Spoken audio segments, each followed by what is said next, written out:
ভারত পাকিস্তান সীমান্তে সামরিক উত্তেজনা নিয়ে মুখ খুললেন পাকিস্তানের সাবেক ক্রিকেট তারকা শাহিদ আফ্রিদি।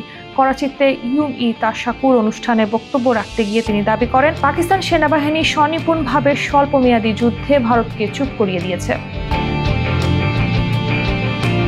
আফ্রিদি বলেন, পাকিস্তানের প্রতিরক্ষা ব্যবস্থা অটুট। মোদি এখন বুঝতে পারছেন পাকিস্তানের মুখোমুখি হওয়া কতটা ব্যয়বহুল। তিনি ভারতীয় সেনাবাহিনীর সমালোচনা করে আরো বলেন, তারা আমাদের শিশুদের শহীদ করেছে, বেসামরিক এলাকা ও মসজিদে হামলা চালিয়েছে। আমরা শান্তিপ্রিয়, তবে আগ্রাসনের মুখে নীরব থাকব না। পেহেলগামে হামলার জন্য পাকিস্তানকে দায়ী করলেও আফ্রিদি তা অস্বীকার করে বলেন, ভারতকে এসব অভিযোগের প্রমাণ দিতে হবে, শুধু দাবি করে পার পাওয়া যাবে না। তিনি ভারতীয় সেনাবাহিনীকে তাদের নাগরিকদের সুরক্ষা দিতে অক্ষমতার জন্য অক্ষম বলেও অভিহিত করেন।